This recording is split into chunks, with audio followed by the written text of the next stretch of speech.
John Chabani, bonjour. Bonjour, messieurs les journalistes. Voilà, vous êtes cadre de LDIC. Actuellement, l'actualité en province est dominée par la motion de défiance qui a été initiée par certains députés provinciaux contre le gouverneur de province. Comment vous, à votre niveau, vous analysez d'abord cette actualité-là? D'abord, messieurs les journalistes, d'entrée de jeu, j'aimerais tout simplement dire que c'est un groupe minoritaire de certains députés qui ont décidé d'initier cette pétition, mais en réalité, ce n'est pas la première fois que ces députés commencent leur tentative de déstabiliser la province du Nord Kivu et particulièrement le gouvernement provincial. Parce que d'abord, vous vous rappellerez que quand le gouverneur Carmen Zanzuka Sebita est arrivé au pouvoir, il a initié le dialogue pour que nous, enfants du Sud Kivu, nous puissions trouver des solutions ensemble.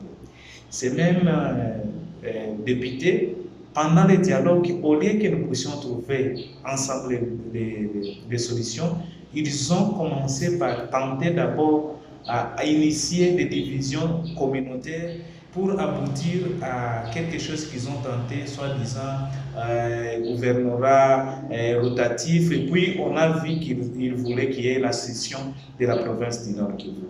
Quand cela n'a pas marché, ils ont continué avec d'autres actions, notamment il y a des accusations, des tentatives de salir des membres du gouvernement provincial.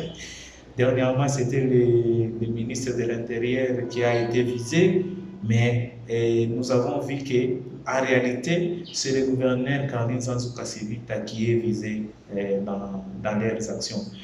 Mais ces groupes-là, ce qui est très grave, c'est qu'ils essayent d'associer leurs actions au message du chef de l'État et à l'union sacrée que le chef de l'État a parlé ici dernièrement. Et ça, nous avons vu que c'est très dangereux parce que le chef de l'État n'a pas dans son message dit qu'il faut aller déstabiliser les provinces.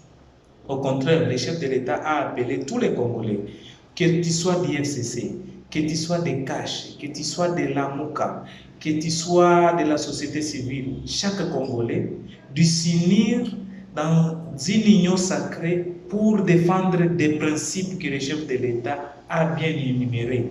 Et parmi ces principes, premier principe, c'est l'unité nationale.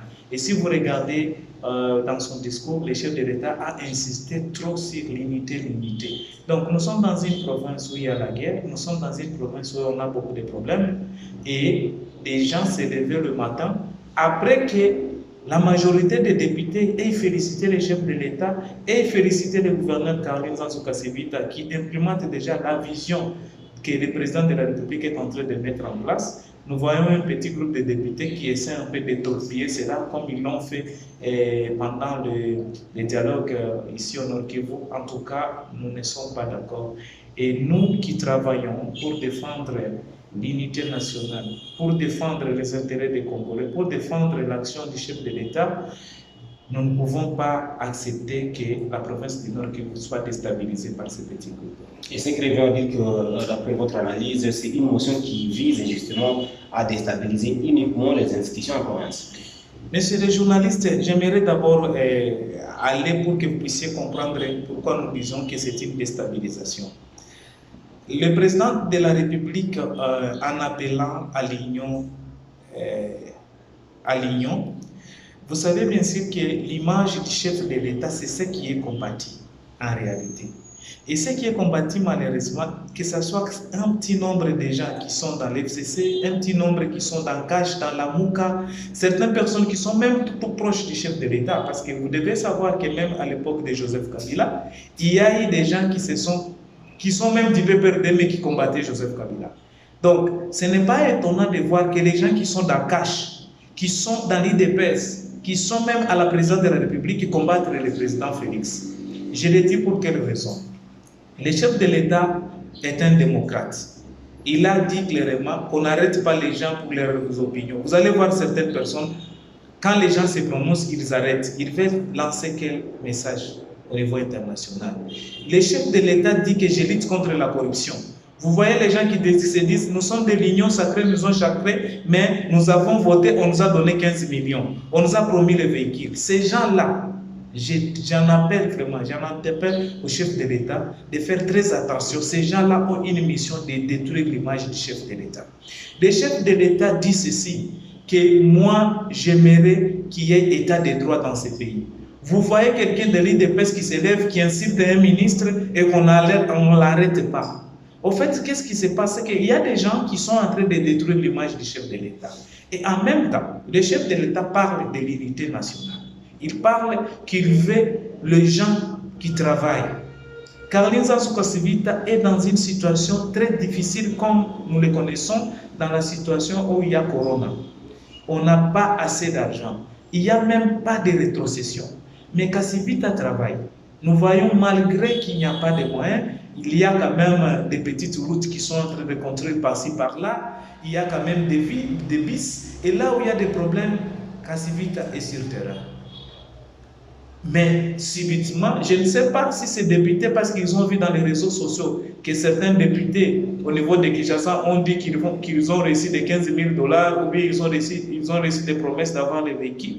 Peut-être que c'est ça qui les a poussés de faire cette pétition en pensant que Caroline Sansou-Kasivita aussi va leur donner 15 000 ou 10 000 ou je ne sais pas quoi. Mais ces gens doivent comprendre que la population du Nord qui est en train de souffrir ne peut pas autoriser, même si l'argent est là, ne peut pas autoriser au gouverneur Caroline Sansou-Kasivita de corrompre ces gens pour cette pétition. Nous n'allons pas accepter cela.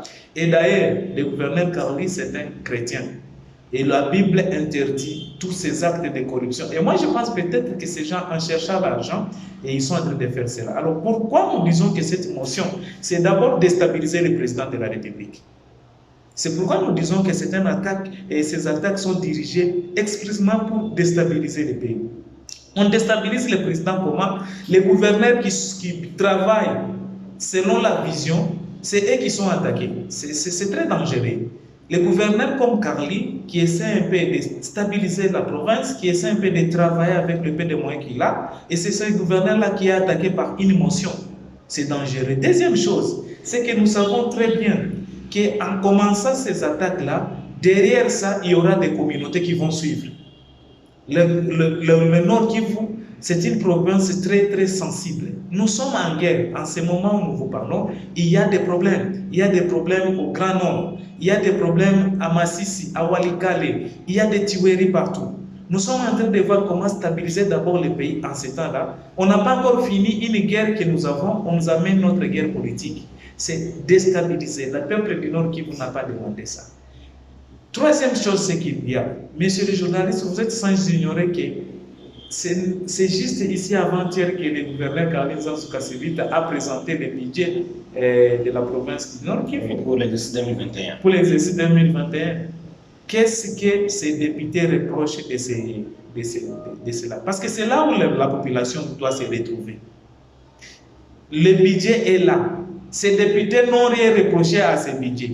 On est en plein travail et on a accueilli ce budget. Ils l'ont déclaré recevable. Ils l'ont déclaré recevable. Maintenant, ils cherchent quoi? Parce que quand vous déclarez que le budget est recevable, c'est-à-dire d'abord vous êtes satisfait du travail abattu par ces gouverneurs. C'est pourquoi je vous dis clairement que ce n'est pas pour l'intérêt de la population, ce n'est pas même pour l'intérêt des institutions, c'est pour déstabiliser la province. Et je viens de vous montrer que ces groupes de députés, ce n'est pas la première fois qu'ils ont commencé. Ils ont tenté, quand on cherche de s'unir, et ils ont tenté de diviser la province. Ils disent non, il faut diviser la province par deux. Mais pourquoi on veut diviser la province? Mais après, on va diviser par 4, par 5, par 6. Est-ce que là, vous faites allusion à la gouvernance rotative?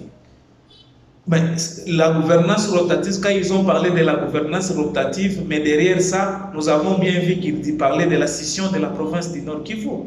Est-ce que dans la constitution de la RDC, il y a quelque part où on parle de gouvernance rotative? Ça n'existe pas. La constitution et les lois du pays disent qu'il y a une élection. Et on ne vote pas les gens parce qu'il est Nande Houndé. Ça, c'est la bassesse. Parce que si on dit cela, maintenant, les Congolais, des Bas-Congo, des Bandundu, que nous avons voté ici. Vous vous rappelez l'effet député national que nous avons voté ici dans la ville de Goma? Condé Villa Kikanda. Maintenant, Condé Villa Kikanda n'est pas originaire d'ici. Alors pourquoi on veut diviser la province? En réalité, ces gens-là ont d'autres agendas. C'est la raison pour laquelle nous autres, nous avons peur, quand nous voyons sur les réseaux sociaux des accusations derrière ces députés en disant non, tel député soutient tel groupe armé.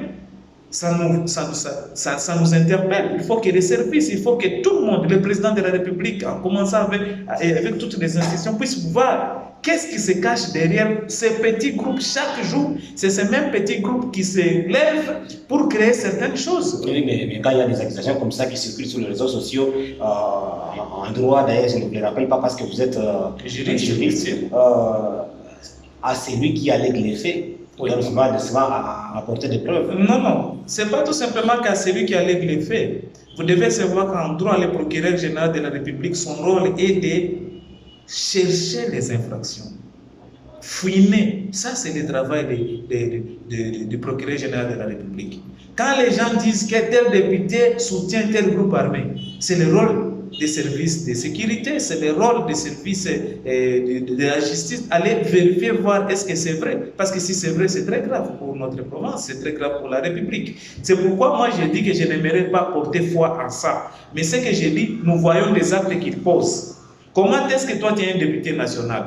Tu es en pleine session budgétaire, on vous a amené le budget. Au lieu de voir est-ce que Pinga, il y aura quand même quelques actions à Pinga. Est-ce qu'il y aura quelques actions à ma circonscription électorale? Au lieu de voir ça, toi tu t'attaques à un gouverneur qui vient te donner un budget que toi-même tu juges recevable. C'est vraiment contradictoire. Moi, ce que je suis en train de dire, si ces députés se sont trompés en voyant au niveau des réseaux sociaux certains députés de Kinshasa dire qu'ils ont pris des corruptions de 11 ou 15 millions, je ne sais pas, 55, s'ils ont vu des députés dire qu'on nous a promis des véhicules, ici au Nord Kivu, on n'a pas de véhicules à leur donner. S'il y aura des véhicules, c'est pour donner aux hôpitaux. S'il y aura des véhicules, c'est pour ajouter les bis que le gouverneur Carly a mis. Vous vous rappellerez que le Parlement provincial n'avait même pas de bis pour leur personnel. Carly Zanzouka arrive, il donne des bis au Parlement. Donc même les paix des choses que nous avons est dans une période de coronavirus. Messieurs les journalistes, il faut que quand même nous puissions dire la vérité. Mais est-ce que vous avez peur que cette motion puisse aboutir au départ du gouverneur? Non. D'abord, nous n'avons pas peur. Nous n'avons pas peur. Mais ce que nous disons, nous ne pouvons pas laisser continuer. Vous savez, si on laisse le mensonge continuer, les gens vont penser que le mensonge est vrai. Ces gens-là veulent faire croire aux gens que non, ils soutiennent le chef de l'État, Félix Tshisekedi. Non. C'est pourquoi je vous dis qu'il y a eu des gens qui sont dans les PPRD qui ont travaillé contre Joseph Kabila. Il y a des gens qui sont dans cash, qui sont dans l'IDPS, qui sont même au gouvernement, qui sont même à la présidence, qui travaillent contre les chefs de l'État. Je vais vous donner l'exemple. Le chef de l'État dit, je vais lutter contre la corruption. Toi, un député, tu dis, je soutiens l'Union sacrée, tout ça. Tu dis, on nous a donné l'argent. Tu es en train de dire quoi? Tu es en train de dire que le chef de l'État ne lutte pas contre la corruption, c'est-à-dire qu'il est corrompu. Vous pouvez vous imaginer un chef de l'État, un président de la République qui prône la démocratie. Il y a un membre de son parti qui entre au Parlement, qui casse les chaises, qui casse les tables. Quelle est l'image qu'ils veulent donner? Ils veulent dire que non, le parti présidentiel de Félix Tshisekedi est un parti de casseurs qui détruisent même le Parlement. C'est très dangereux. C'est la raison pour laquelle moi je dis ceci. Le président nous appelle à l'union sacrée des principes. Tu es dans FCC, tu es dans la Mouka, tu es dans Cash, tu es partout. Adhère à ces principes pour sauver le Congo. Nous, dans la LDC, messieurs les journalistes, nous n'avons pas attendu. Quand l'autorité morale, Joseph Kabila, nous a dit soutenez à 100% Félix Tshisekedi, nous avons décidé de le soutenir à 100%. Mon secrétaire général, Godin Boyi, qui est le président de l'Assemblée provinciale de Kinshasa, en arrivant, en sachant que nous devons soutenir la vision des chefs de l'État qui est de lutter contre la corruption, qu'est-ce qu'il a fait? Il a initié directement des actions contre la corruption.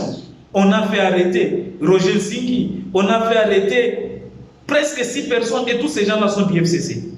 Donc, c'est-à-dire quoi? L'union sacrée que le président Félix est en train de prôner, ce n'est pas l'union de quitter ton parti politique pour aller adhérer. Non, le président de la République n'a pas besoin qu'on puisse faire le seul parti unique Non, ce que le président de la République a dit, et c'est ce que nous adhérons, et c'est ce que nous disons que Carly Zanzu Kasivita a déjà adhéré. Le président n'a pas dit que le gouverneur Carly puisse quitter Birek pour aller à l'IDPS. Non, le président dit les principes, adhérons-nous tous à ça. Et c'est cette union sacrée que nous avons besoin. Et c'est pourquoi les gens les corrompus, qui se disent qu'ils sont dans l'union sacrée alors qu'ils disent qu'ils sont des corrompus, ils ne sont pas dans l'union sacrée. Ils sont là pour, avec une mission de salir l'image du chef de l'État, Félix Tshisekedi. Ils veulent montrer dans le monde entier que Félix Tshisekedi c'est un corrompu. Nous allons les combattre. Nous sommes dans FCC, nous allons combattre tout le monde qui est en train de vouloir salir l'image de Félix Tshisekedi.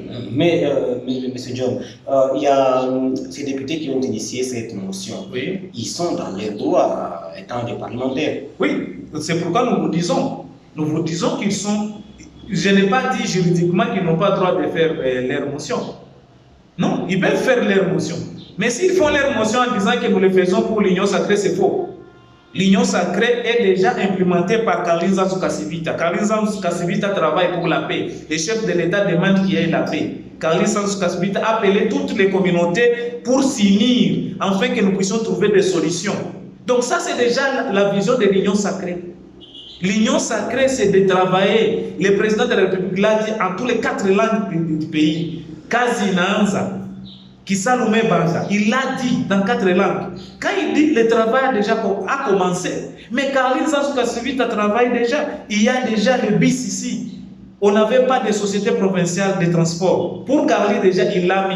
Il n'a pas attendu qu'on puisse lui donner les pistes de transport qu'on a promis à la province du Nord Kivu. Jusqu'à aujourd'hui, il n'y a aucun bus de transport ici. Carly n'a pas attendu. Il a commencé déjà le travail.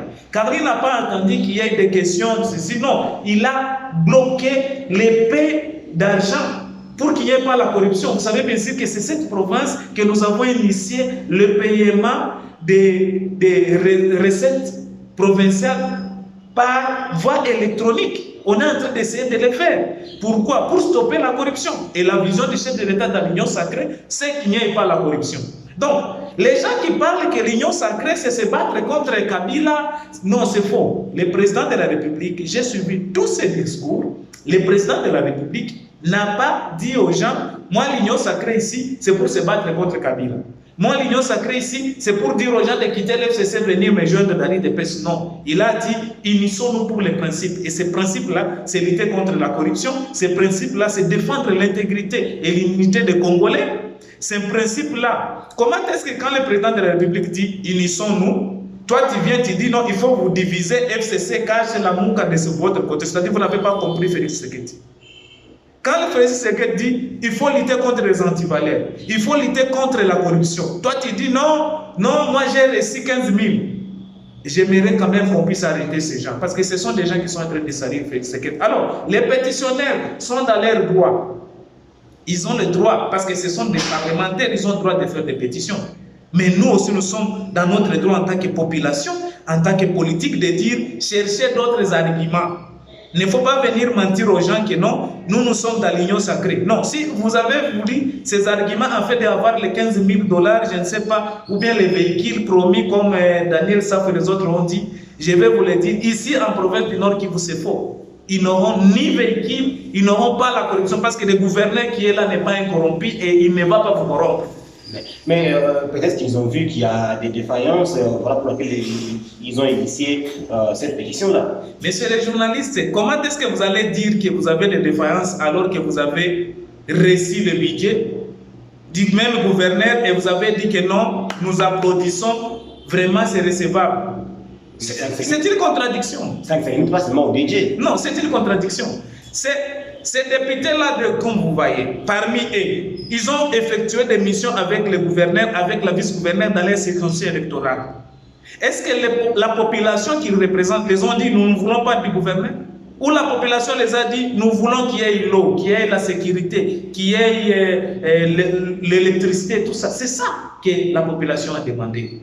Est-ce que la population de Goma n'est pas fière de voir que la ville de Goma, qu'on disait la ville poussière, c'est la ville la plus propre du pays?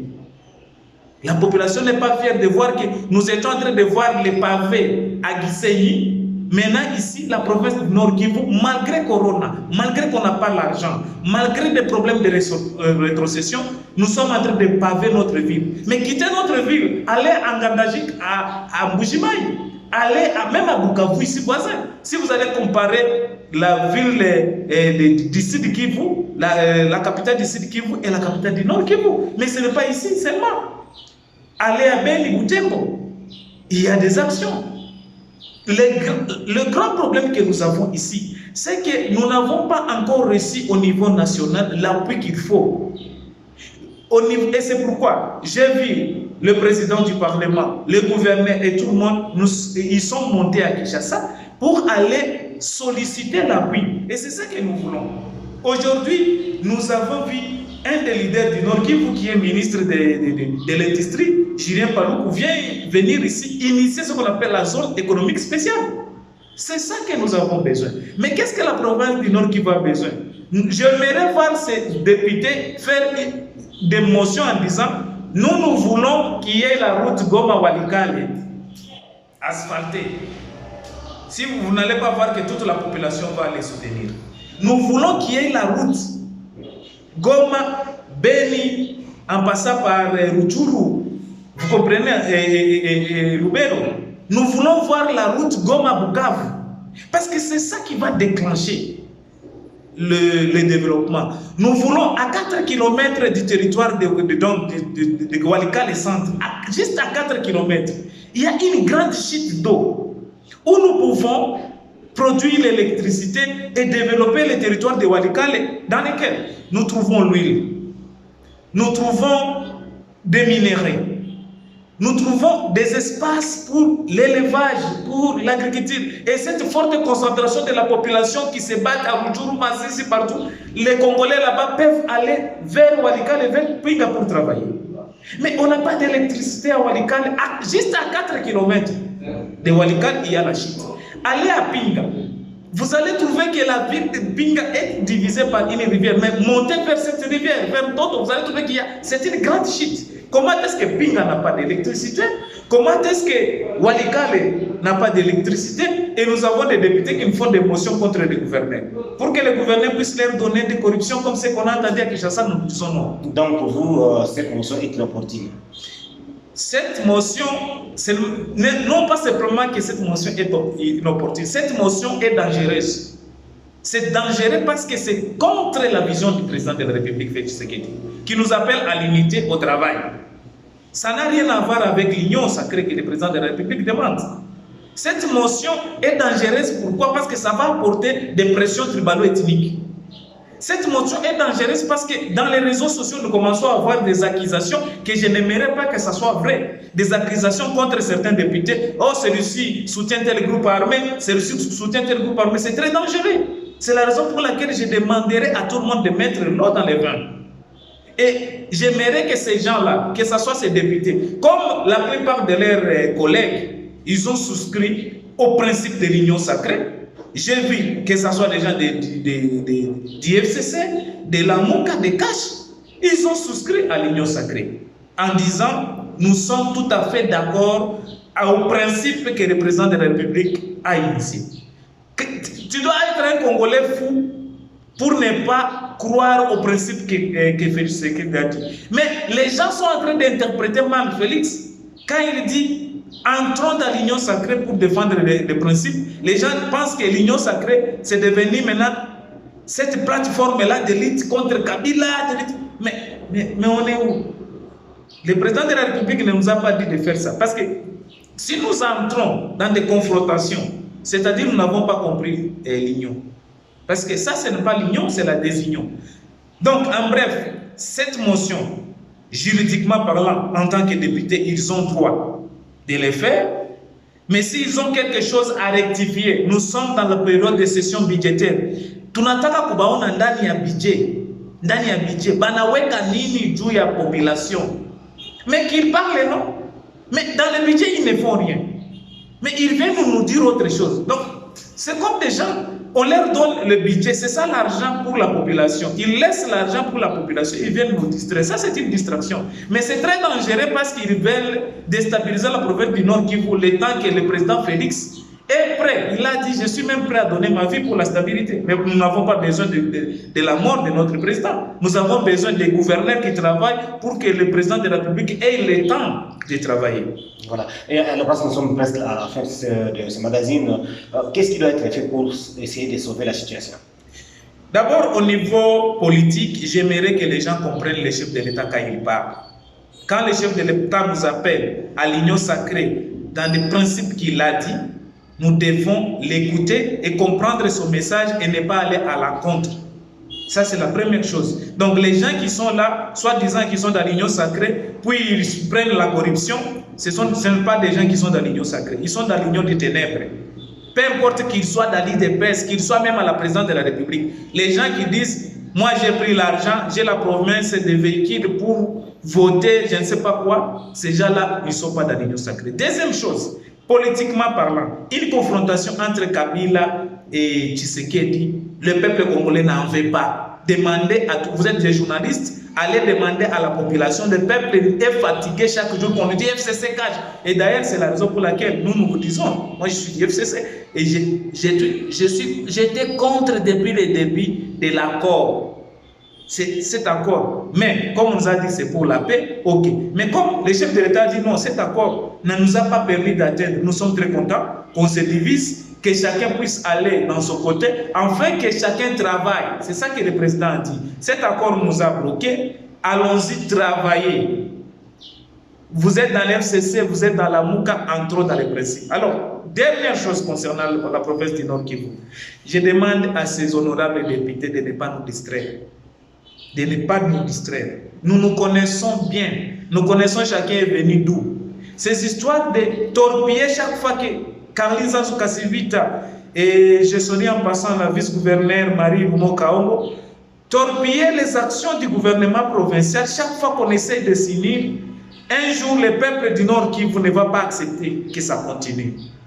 Et le 2023 à combattre. Nous allons leur prouver que nous ne sommes plus d'accord avec des théâtres au niveau des provinces. Nous aimerions qu'ils puissent nous dire dans les budgets qu'est-ce qui est prévu pour nos territoires afin que nous puissions rentrer pour aller cultiver autres. Nous aimerions qu'ils puissent s'unir et faire des pressions sur les sénateurs qui nous représentent au niveau de Kinshasa afin que la route Goma-Walikale soit asphaltée, la route Goma-Beni soit asphaltée, la route Goma-Bukavu soit asphaltée. Voilà ce que la population du Nord qui vous le demande. Parce que si on a la route asphaltée ici, Goma-Bunagana, Goma-Beni, même les histoires des ADF, même les histoires des rebelles que vous voyez ici dans le parc, ça va finir. Parce que la route sera en paix. Comment est-ce que nous pouvons faire 2 jours dans une route de 300 km? C'est ça qui doit révolter les députés. Mais pas venir avec des motions fabriquées, fallacieuses, qui est contre même la vision du chef de l'État de l'unité, la vision du chef de l'État de lutter contre la corruption. Il nous amène des motions qui sont tendancieuses et trop dangereuses pendant que la province est en guerre. Voilà, mesdames et messieurs, auditeurs de Kivu 1, nous étions en train de recevoir aujourd'hui John Chabani, secrétaire national du parti RDC de l'honorable Jean-Luc Mutokambale. Évidemment, c'est ce que j'allais dire. Et avec lui, nous avons parlé de cette motion de défiance qui a été initiée par certains députés provinciaux contre le gouverneur du Nord Kivu, Carlin Kassivita. Merci, monsieur John, pour vos analyses et à très bientôt. Merci beaucoup, messieurs les journalistes. Et c'est un plaisir d'être au Kivu 1. Et nous pensons bien sûr que nous serons là pour apporter le paix que nous connaissons. Merci.